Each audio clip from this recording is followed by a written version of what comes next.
Hello and good afternoon. I'm Konstantina Malia, and my podcast is Boldly Feminine.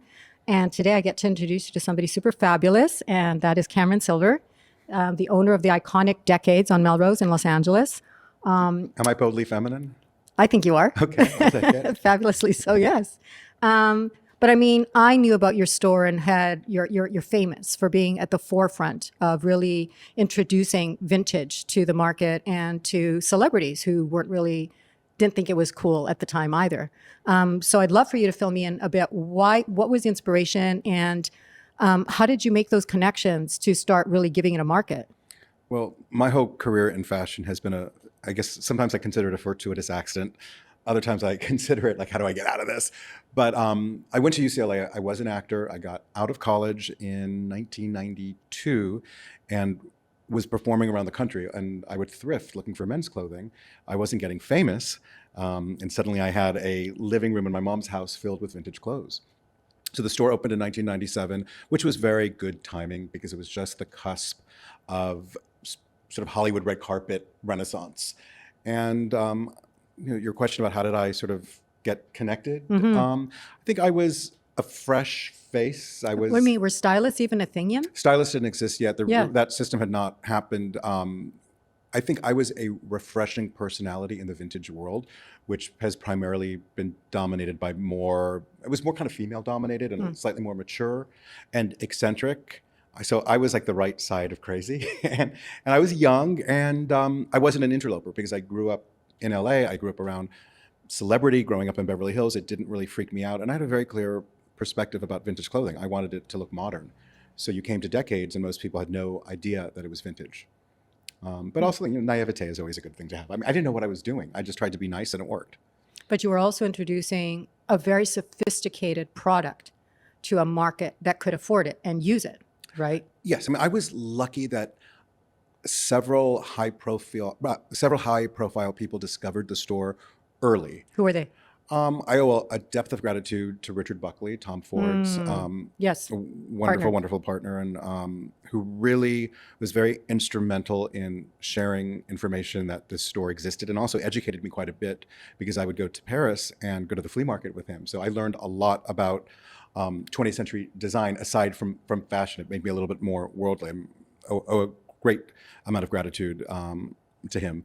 And through Richard, it was like, Tom Ford was coming in, and then Lisa Eisner and Ronnie Sassoon, and then all of a sudden, you've got Renee Zellweger and Jennifer Lopez and Gwyneth Paltrow. Was that one of your dresses that Renee Zellweger wore, the yellow one? The yellow one was not from me.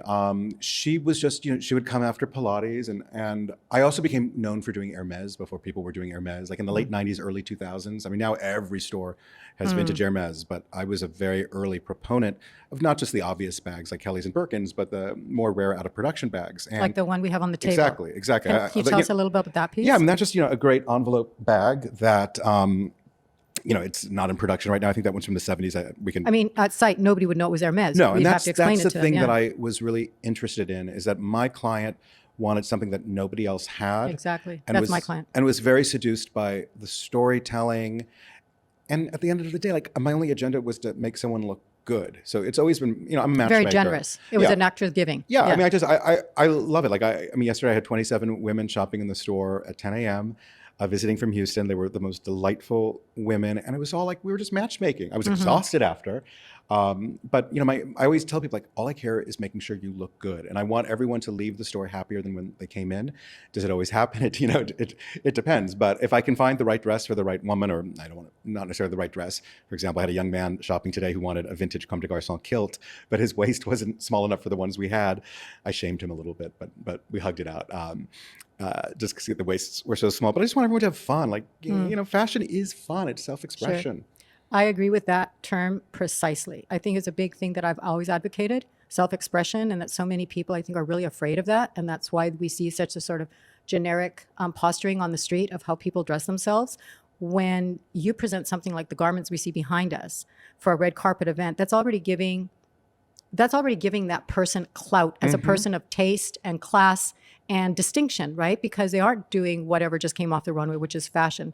This is actually style. This is saying you're a person with style. This is, I deal with the owners, not the loaners. Right. And I mean, obviously, celebrities are very much wooed to wear clothes from designers and borrow clothes. But at a certain point, if you want to be an icon, you can't just be in borrowed clothes all the time. You own some of your looks and you own some of your memories. And I'm very grateful that... That's a wonderful term, owning your memories. Oh, I talk about this all the time, especially when somebody will say something like, oh, I'll only be able to wear that once. And that is like the most ridiculous statement. High five. Yeah, I just like, no icon wore something once. Jan Kempner didn't buy an Yves Saint Laurent couture to wear once. Jacqueline de Riebe didn't wear what, a Givenchy once. Right. There was an interview actually with Susan Sarandon on Jimmy Kimmel the other night. Or I think it was Jimmy Kimmel. And they're like, there's all these pictures of you wearing the same jacket. And she goes, well, why not? I love this jacket. It looks nice with jeans. It looks nice with a dress. Why wouldn't I wear it over and over again? Right. And that's exactly your point. Yeah. And I also hate that there's, they're always like comparing if somebody wore something, like who wore it better. Best. It's awful. Like, Yeah. It's not, it's like, yeah, it's interesting to see somebody in the same thing. It's sort of like, I suppose a little bit of like a visual cultural anecdote, but we should be praising people who wear things over and over again. I love that Elizabeth Stewart, during the pandemic, when Cate Blanchett was at the Venice Film Festival, she reworked all of those pieces because that's what iconic people do. And that's actually true luxury, right? Things were built to last and to be worn to death until you could pass it on to somebody else. Totally. And secondarily, it was meant to be ecological. The silks, the fabrics, the construction of it were meant to be eternal and timeless. And right, that's the whole point of it. I mean, if you look at like, the time of Marie Antoinette and that opulence, it's like those gowns had to be worn over and over again, and they were really expensive, and they didn't have dry cleaners. So it was much more difficult. I mean, I get it. It's fun to look for something new. I'm going to the I'm going to the Save Venice in about 2 weeks, and I'm thinking like, what do I want to wear? And then I just went into my storage unit and pulled some things. Like, God, I haven't worn this in 4 years. I'm excited to wear it. But I also understand the desire, to consume and get something new. But I'm a big lover of reworking and repurposing. Well, one of the things I find wonderful in is the amount of tailors. Like you can go and repurpose things. You can go and add a bit of embroidery, add vintage buttons, add some ribbon, change the proportion of a blouse shirt hem. Like these are, yes, maybe it's more innate to somebody who's creative, but these are things that are very, very teachable. And people are constantly surprised when I'm like, hey, I just added lace to this sweater. And then they're like, but it's completely different. Yeah, or change it from a sweater that's a pullover to a cardigan. You get so much more use out of it. Well, I think that also brings into mind the fact that we're very interested in upcycling now. Yes, thank you. And I think that's occurring at all levels of luxury. I mean, I do a lot of projects with Dolce & Gabbana, and they've been doing upcycling. I know Etro just had their show yesterday, and they introduced a bunch of handbags that were using upcycled fabric. So I think it's becoming a more popular part of the vernacular of luxury. I'm curious if, like, a Vuitton, which has historically always burnt things that didn't sell, if they're going to start upcycling or doing artisanal collaborations. And that would seem more conscientious. I think that's what should happen. Okay, so it doesn't sell in store, or maybe it didn't work. It's like, jewelers don't throw away diamonds. Exactly, like you rework the piece. It's like if the original design didn't work, you take the materials out. And I think it's possible to do that more and more with fashion. And I think that people really want one-of-a-kind pieces. I agree. One of the things I noticed, because I know Dries opened his first, Dries Van Noten opened his first North American store here on La Cienega. And in the back room, they have older pieces that they're reintroducing for sale. So these could be 2, 3, 4 seasons old, which is ideal to me. Like, why wouldn't you? If you bought that 4 years ago, you would still be wearing it. You're going to wear it for another decade. So why wouldn't you? If he's the owner of it, reintroduce it, because it just keeps working. And I think that's interesting with Dries in particular, because there are certain brands that you can't really clock season to season. And there are also certain brands that people are more enthusiastic to buy at full price retail. And I always find Dries is one of those. It's like people will buy it at full price, and they buy it because they know you can wear it over and over again. I think it's great for stores or brands to have archival inventory. I mean, the things that would normally go to an outlet. Why should they have ownership of it? It's their product. Yeah. And I also think, the sale mentality, like, sure, everybody wants to, get something on sale, but it's not really good for retail. No. And I think if we can encourage less waste, that's one of the things, you produce less, so you have to buy it in season as a retailer, it makes sense, or as a brand. And then if it doesn't sell in season, maybe it gets reintroduced. I mean, that's also a testament of good design. Exactly. It should be timeless. It should be timeless and so beautifully constructed, like the bodice of the dress behind you. We're going to do a close-up for everybody because this is a Balenciaga that is pre-Balenciaga. So this was made by Balenciaga, and the label at the time with his mother's name, which is? Isa. Isa. So whenever it's Isa, I should probably do it with like a Barcelona accent or something, like a Castilian accent. But the skirt is phenomenal. It's like layers and layers and layers of fairy tale silk tulle. And the construction of the bodice is like phenomenal. It's really interesting. It was made for somebody with a small rib cage and waist, but somebody ample who normally bosom. wear a corset. It's like Dita Von Teese could wear this. I've actually mentioned this dress to Dita. Like, I got to put you in this. Like, it would be a fun dress for her to wear because she's got that narrow rib that cage. hourglass, Yes, and has like, you know, beautiful bosom, so it would look gorgeous. And you know, I love that the dress is like 70 or 80 years old. Right. And I think that's one of the things that made so excited to meet you and to go into the store, because it's a thing so close to my heart to be conserving these things for posterity. Like, if you weren't the one to buy them or have them in your store, what would have happened to them all these years? I mean, it's a good question. Fortunately, younger generations are more interested in buying pre-loved and archival. So I think, you know, as much as young people want to buy junky clothes from, was it Shein, the one where like a dress is like $8 or $11. I mean, it's just like so distressful. There's still, like, at the other end of the spectrum, a real consciousness of consuming. And I've told a lot of luxury brands with whom I consult, I say, if you're not sort of paying attention to sustainability within your sort of growth and future, I think it's going to be very difficult to be embraced by a new generation. Because younger people are so conscious of it. And they expect the brands that they invest in to be conscientious. It's not acceptable anymore to just sort of be making a buck. That's what blows me away. I was reading that article about Shein, and I guess they have a collaboration with Christian Siriano. None of it makes any sense to me. Really? Yeah, I think he's done something with them. And I just, like, are people really wanting to buy $13 or $30 dresses? I understand we have to have affordable quality clothing for people, but it needs to be made with some kind of consciousness. Well, I noticed that on your website you have a firm. Is it a firm or Afterpay? Oh, yeah. I mean, exactly. We use Afterpay. But no one ever uses it, but we have. But it's a no-brainer to offer payable options, so that, because they are investment pieces. Of course. So you're going to have something that you're going to have forever, but it's also made in a, you know, priced in a way that you can actually afford to be an investor. Completely. And no matter what your wealth is, and as I mentioned earlier, I had this group of women from Houston, extraordinarily wealthy, like, you know, 27 women, probably half of them have airplanes, probably not the greenest thing on earth, but they were not freaked out by buying something used. I mean, they all got the coolness of it. And it was actually very charming. They were shopping early in the 10 a.m. with me, and then we got together at dinner time, and several of them had changed into the things they had bought for me in the morning. So, like, I love that. Like, these are people who can buy anything they want, but you know, budget is less of an issue for them as opposed to the majority of the world. But they were excited to have something that was green and pre-loved and not freaked out about it. And then it's just so cool. You own your style when you're not, like, you know, dictated by, oh, it has to be this season. Yeah. And I have noticed whenever I'm in the shop, there's a variety of people that come in. They're not all the jet set. No, not at all. I mean, I love, I mean, we had a lot of traffic today before I came to see you, and it was like, you know, a lot of younger people and moms and daughters. I mean, that's a big thing. And actually yesterday, a really good friend of mine came into the store with her daughter, who's, you know, I think like 16 now. She's like, I'm introducing her to decades, because, you know, obviously, like, she doesn't want to buy her daughter junky clothes, and her daughter wants things that are have consciousness within their and unique foundation. Style, and that differentiate her. Yeah. So it was so nice. I mean, I've had, you know, we're always busy around prom season, which is so refreshing, because it's like, instead of like buying some disposable dress made from, I don't know what you know, some kind of oil derivative clothing, you know, since there's so much stuff that comes from the environment that's really bad for the environment to make fabrics. I mean, buy something used that's better quality, and you'll be the only one in it. Agreed. And like I said, also sets you apart. If we're really going to encourage people to individuate and be thinkers and not followers, it starts from how you walk out the door every day.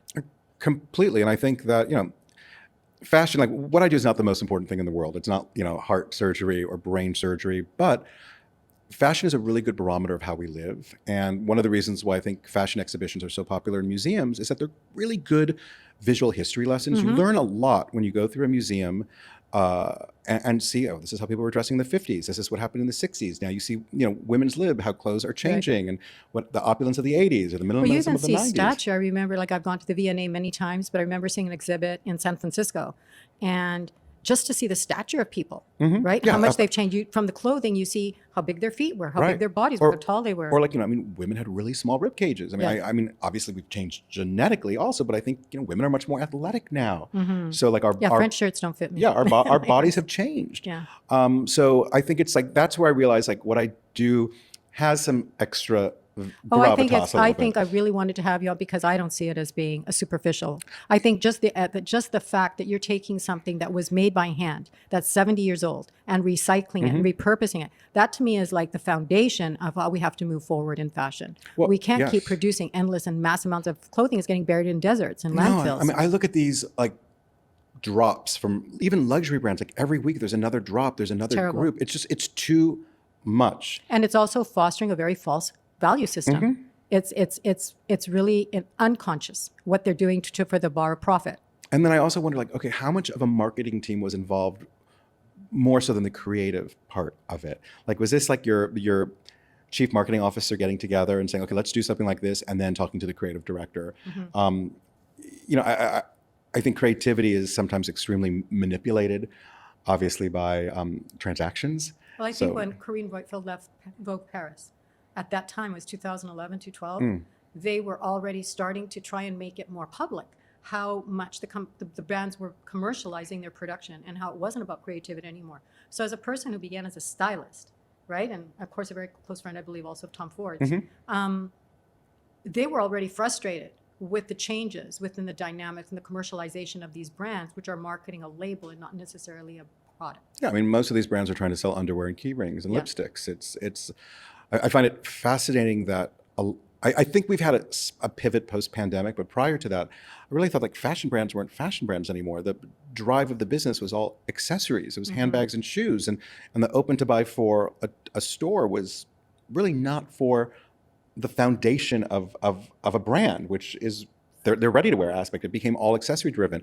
I think it's nice that people are buying clothes again. It's not just about buying accessories. I thought that was going to happen during the pandemic.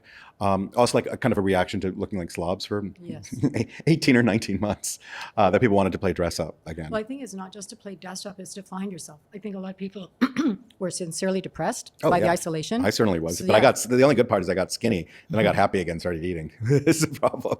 But I would post a lot on social media about, look, it's about being true to yourself. Like you have to do it for yourself because at the end of the day, it's about self-care.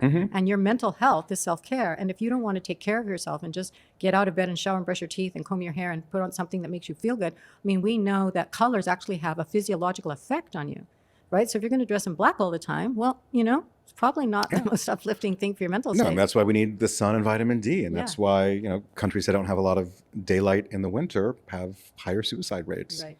So yeah, no, I think fashion brings a lot of joy to people. And like, yeah, I'm totally down with playing dress up. I mean, I've been thinking about things I'm wearing to events coming up, and I just want to have fun and express myself. And I probably only have a few more years of really. Well, look what you're just talking about, the anticipation. Oh yeah. How much of the event is the anticipation? Completely. And I'm thinking I'm going to an event in Dallas. It's 2x2. It's an incredible fundraiser for Dallas Museum of Art and AmFAR. So together, I kind of know what I want to wear, and I'm talking to the PR of the brand to see if I can borrow the sample.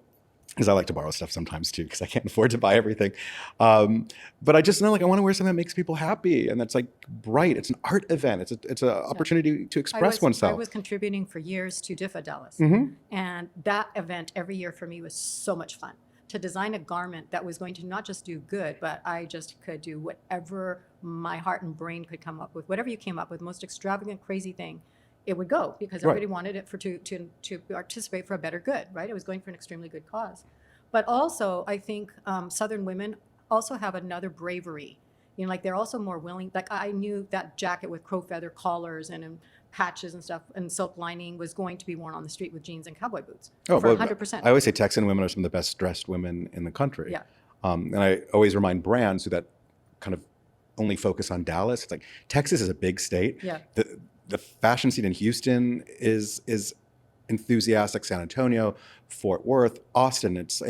But they kind of personify my brand name for the podcast. They're boldly feminine. Oh yeah, like they do it all. Texan women love to play dress up, and also like it kind of all serves everybody. This is one of the things I think with philanthropy, that it's good for retail, right? Because people will get something to wear to a fundraiser that then raises money for a local institution, and then it helps bring tax money for the school. So it's like, this is me being very sort of retail No, optimistic. but we're also looking at the broad strokes. Yeah, not it's just like the small strokes. it's all of this can help contribute to the economy Mm-hmm. and to the cultural welfare of a city. And I'm going to a fundraiser in Bentonville, Arkansas.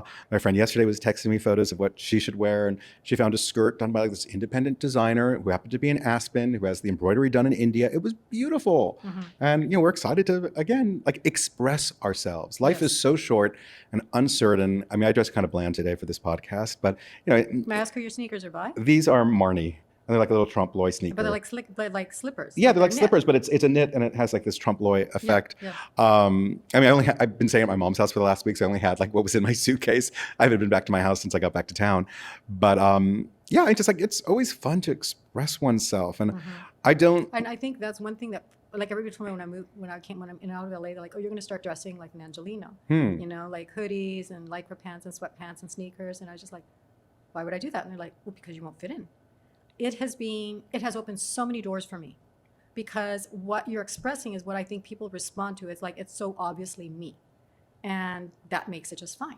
Right. Well, and I think people think of LA as being like ultra casual, and we are like, juicy couture with a pair of Uggs. But yeah, we do have that casual way of dressing, but we're also exporting the most glamorous images to the world because of the red Agreed. carpet. Right. And I think that the irony of that LA casual sporty spice style has really infiltrated high fashion, unfortunately. Much so, well, especially with Virgil Abloh taking. Yes, like a lot of that kind of like street style look. Mm-hmm.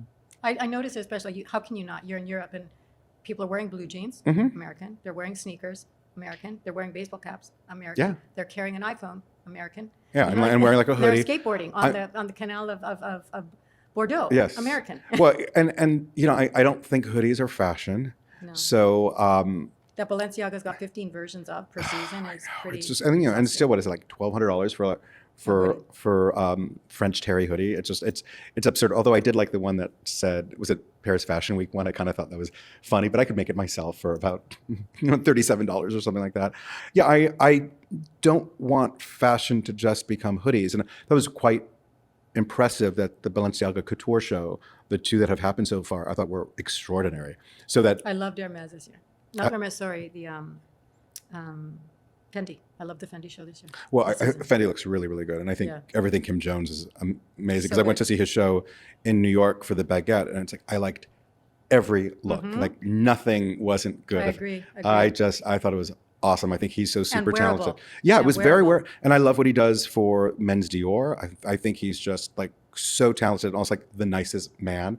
I thought I was texting his assistant 3 weeks ago, and it was him. And I said, well, by the way, like, what's your handle? He's like, Cameron, I follow you on Instagram. I'm Mr. Kim Jones. Like, oh my God, oh shit. I thought I was texting Connor at your studio. I mean, he's just the nicest guy. He's so talented. And you think about like the amount of output he's doing with all of these brands. And it's like, gosh, it's all so good. Yeah. So what is your favorite right now?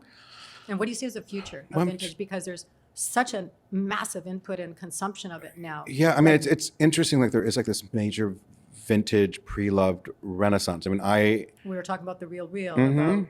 I mean, there's so many people doing it online, in person.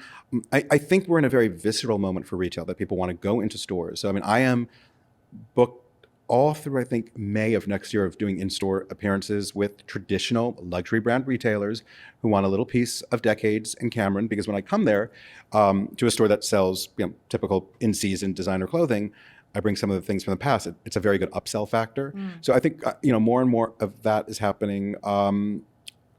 Fortunately, there isn't really a shortage of clothing because the period when something becomes collectible has become shorter and shorter. So what is shorter now? I mean, now people are like, oh, this is only 4 years old. That's so cool. If something's 4 years old and you're 16 years old, okay, that's a quarter of your life. So, and people are not concerned about wearing something that's 4 years old. Like I have a friend who loves fashion. She buys very expensive evening gowns, but she reached out to me because she needs a gown for a wedding in Scotland. And there was something she had like pre-ordered, but it won't arrive in time. And she's like, do you have any like older Valentino pieces? I mean, not even historically old, just something that's like from the last 10 years. It's like, I don't care if it's 5 years old. Yeah, exactly. Yeah, it's like she just gets that it's cool. Even the women, from Houston who, I think we think of Texas as generally being like high consumption in season. Like, and these were not kids. These were women in their, 40s or 50s. They were all down with like, buying something that was 15 years old. They just thought it was cool. Absolutely. So I think that we'll see more and more of that sort of archival. The mix that makes an outfit so original. Yeah, that right? you wear something maybe historic vintage. You wear something that's current this season. You wear something that's archival. You mix it all up. You want to display a little bit what is archival. So, I mean, and you were saying that these are actually authentic vintage, like yes, historically I understand, vintage. but there's a terminology used for them, which was Oh, for the vintage, like Yeah. like the vintage couture. Yeah. I mean, these are like historic vintage couture pieces. I think archival will refer to something that might be several years old. For example, what Dries is doing Right. on Robertson, they've got the archival pieces. I think it's great for a brand because it shows that okay, you're buying something in season, but look, these are things from 3 or 4 years ago. They're still good. right, and that's how you have closets full of clothes because you have things that are that old. Yes, and you build a great collection. So. I think that. So, what do you think about footwear and accessories? How they mix into that? Is that sort of what dates the most? Well, I mean, it's difficult with shoes because people are hard on their shoes. I mean, people also buy like Is that the hardest thing to have in the store that they don't last? It's really interesting. Like when I first opened the store, shoes didn't sell. I think people just had like, it gave them the heebie-jeebies. Yeah. And then as shoe prices became so extraordinary because that's where people were spending their money. So you have to raise the prices because you're spending less on clothes. You're not getting the margins there. So you remember when shoes were $300, then they were $500, then they were $800. I mean, now shoes are like $1,200 and $1,500. So we sell pre-loved shoes well now. And people are less hard on their shoes now, probably because they're buying so many shoes, because so much of their budget will go into accessories. Handbags, tend to have the best resale because they're more obvious and they fit everybody. So, but again, like handbag prices are insane. Yeah. It's like, I remember my mom buying a jumbo Chanel bag. I was also in Paris a few years ago, and a friend of mine asked me if I would go into Hermes on Saint Honoré and buy a bag for him. I was like, well, I'm happy to, that's cool, but why don't you buy it yourself? He's like, well, they won't sell it to me. And he was darker complexion. And I said, that's ridiculous. Of course they would. You can pay for it, they'll sell it to you. And he goes, no, they won't. And so I literally had to go in and buy the handbag for him. And then sort of as an act of rebellion, so I'm speaking out of school here, and this is a personal anecdote. I can verify that this happened to me and to him. He wanted to show himself when he was going to get the bag. And the manager came out and they said, could you please leave the store? Wow. Yeah. It was pretty intense. I mean, that's very anachronistic and disturbing. I think what's so interesting in the 21st century, we have an international economy of potential shoppers. And I always tell my staff, like, you never know who's going to spend.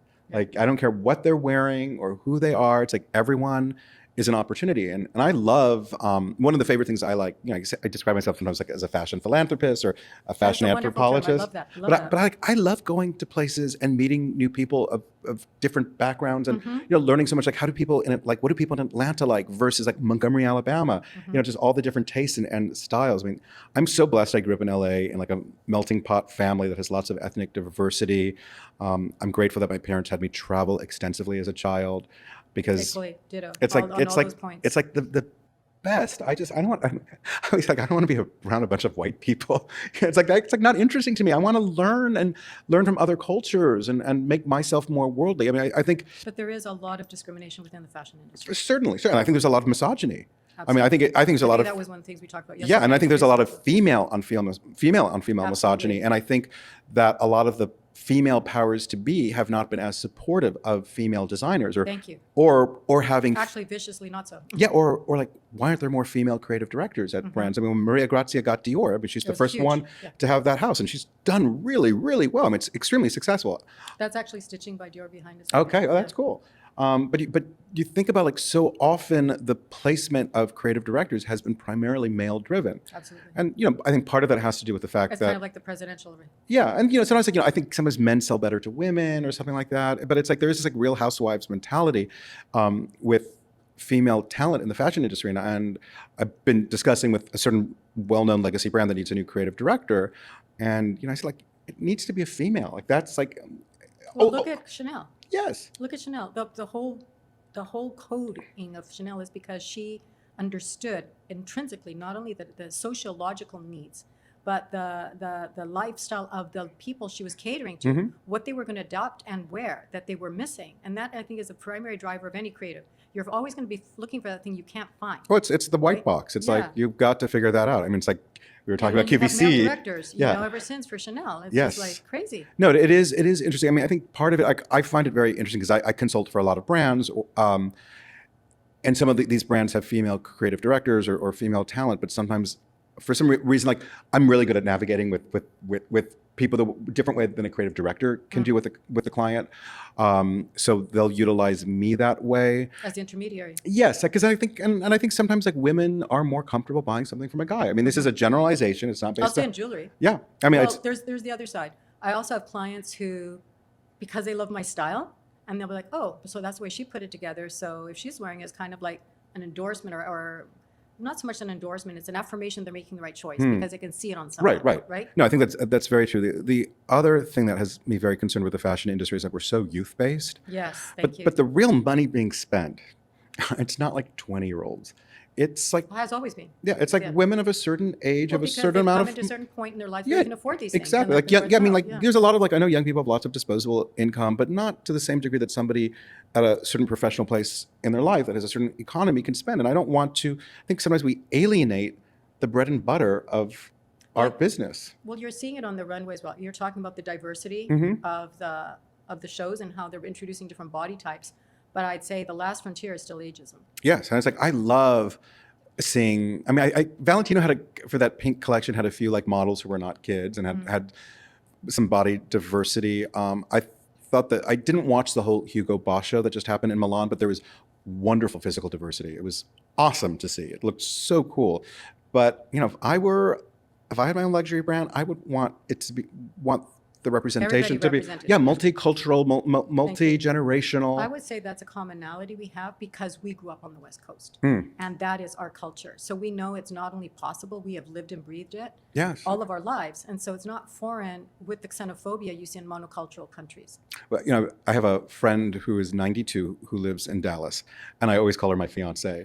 And she is just like the chicest woman on the planet. She always looks incredible, and she's so life affirming to me. Like that's the thing when people who are like so youth based or age phobic, it's like people of a certain age, if you've lived that long and you still have this joie de vivre, it is so intoxicating. I just want to hang out with her because it's like, what is, you know, I don't care about her beauty secret or stuff like that. I just want. How does she save her life so well? Yes, and and like always looks fantastic. I mean, one of the reasons why I'm going to Dallas is that I can hang out with her a little bit. And I always say, like, you know, if we're going to get married, we better do this soon because we don't have that much time. You're 92. But no, I find myself, like my inspiration happens more from a more mature man or woman. I just like, I love that. Sure, it's great to see like a young person with awesome style, but that's easy. When you're at a certain point in your life, and you still have it, that's like really awesome. When you haven't given it up? Yeah, don't give up. Yeah. And I think, you know, I think we all have to remind ourselves at any stage in life, it's really easy to give up. I mean, I did it for like 8 months when I was living in sweats, and then I like picked myself up and put on some clothes and started exercising again. And you know, I feel better when I look good, and I love planning outfits. Well, we know this. There's a different degree of chemicals in your brain when you're taking care of yourself. Like self-care. You can't really give out to other people, and that to me is one of the basic foundations of fashion. Not fashion, but style. Style gives you permission to be yourself, to take care of yourself, to celebrate yourself, to express yourself. It's the antithesis of repression. And it's fun to play. It's just, I love it. I remember the iconic model Pat Cleveland. We were together in Dallas maybe 7 or 8 years ago. And someone had taken our picture on a phone, and we looked at it like, oh, we don't look so good. But she goes, you know something, Cameron? We were younger then. And it was 30 seconds ago. It's like to spin the positive thing of it. So, and she's such an amazing life-affirming human being. On the dark side, Chanel, Hugo Boss, we talked about the racism, but we're also looking at some very dark times during the Second World War when these brands were founding themselves. How do you feel that they sort of whitewashed that with the passage of time? I mean, don't we do that with all of history? I mean, God, we look at our political situation now, and we sort of forget things that happened 6 months ago. A friend of mine wrote a book about Chanel that really dug deeper into the Nazi ties. And, you Hugo Boss, you know, It was partnered. designing Hitler's uniform. Yes. So I think that people, you know, there's new generations. I think that, you know, Chanel's now owned by Jews, so that's like, you know, the revenge a little bit for the brand. You know, I think everything has a lot of things that have been around for a long time probably have questionable ties or ethical choices that were made in the course of creating a business. I think if the current owners, if it's still within the family or, you know, as part of a group, if people can just admit the wrongs of the past, Take ownership of them. yeah, Rather than them pretending yeah. it Don't didn't act like it happen. didn't happen. Like Yeah. this happened. We learned from this. This will never happen again. Right. This was a different time, and you know, I think the offensive part is that they're just trying to brush it under the carpet still. That's what's upsetting. and it still comes out every so often. There was a interesting German brand that they were bringing back, which was a Jewish-owned German brand. I forget the name of it. It didn't take off, but you know, I did a talk with NPR in Berlin, and we talked about the German fashion industry. Like, there really isn't a lot, and the reason why is that like it was a Jewish industry, and it was decimated during the war. Like, that's why you really have like a handful of German brands. Like Jill Sanders still exists, but it's owned by Italians. It's part of OTB. It's owned by, which is Diesel. Hugo Boss still exists. Like, as far as Escada isn't what it was. That's a very interesting point. I think I'm fairly well informed, but it didn't occur to me that the reason there is no German fashion is because they were exterminated. Yeah, and you think about it, isn't it interesting that the largest economy in Europe doesn't really have a Fashion industry, I mean, like there are like there was Contessa handbags, I think, and Goldfile. There were some luxury brands, but yeah, a lot of those companies just unfortunately Horrific. they were lost. So you know, Hugo Boss survived, and I think, you know, not everybody knows the history of the brand, but you know, I think it's everyone's responsibility to do their due diligence. It's like, I want to be informed. I want to know everything, and you can just Google. It's just like just Google. But I think I've read 18 biographies of Chanel. 18. The only ones I don't have are the ones that are collectibles that they were used to sell at Barney's. Okay. But very few of them dig very deeply into the fact that she, you know, they tend to say, well, it was a romance. She was involved with Dinklage, but it was, you know, because it was a younger man. That was most of the flack she got, but not as much because of her involvement. Yeah, because in a sense she became collaborators. Of course. So and then there's other reports of how much, to the degree that she went to Spain to report findings that she had there, things that she was being paid for espionage, and that it was her relationship with Churchill that helped her escape the true wrath. Churchill stepped in and said, you know, kind of gave her a protective blanket that saved her at the end. I mean, and some of the brands that survived the war, I mean, like, you know, people don't really like Madame Grey, Jewish. Schiaparelli. I mean, a lot of these brands like were able to survive. I didn't know that Madame Grey was Jewish. Yes, yes. Or like Roberta de Camerino, the Italian brand, Right. you know, was sort of, it's named for the daughter of the founder, but like, you know, Jewish owned, has survived. That's a brand that I think should get more properly. Yeah, that was very, very idiosyncratic. Roberta de Camerino was good. It's had different owners. It's like, listen, Madame Grey is another brand. Like, how does that brand not exist today? There's a big Madame Grey exhibition coming to SCAD in Atlanta in November. I think all from Azzedine Alaïa. It's all of his collection. So I think we're all going to have to do a field trip there. I would definitely Yeah, do that. the Madame Grey exhibit that was in Paris about Well, look 7 what or 8 happened years to ago. Louvain. If it hadn't been for Albert, you know, Yeah. it wouldn't have survived. No. He brought such life to it, and again, it was the money game that decimated the creativity. Yes, and now it's, you know, owned by Folsom, which owns St. John and And it's Caruso. evaporated again. Yeah, I mean, they're trying to get it going. But it was joy with him. Oh my God! Well, I also, remember like, walking past the Saks window that was on Louvain in Chicago, and just stopping my tracks and just going, "This is gorgeous." well, he was like a magical personality. Right? It's Yes. like you don't get that many creative people who so loved women. Yeah. And, you know, as opposed to like a Karl Lagerfeld, Albert liked to engage with the client. Like Karl Lagerfeld kept, I mean, I hosted Albert's first dinner in LA at my house. We had never met, but I just thought his designs were great. And I had heard the nicest things about him. And he was coming to LA. And I just told Barney, I said, I'll do a dinner for him. Like, I'm paying for it. I'm not like a Richie Rich. And we became friends. And every time I would go to Paris, he and his husband, Alex, if I was with my mom, would take us out for dinner.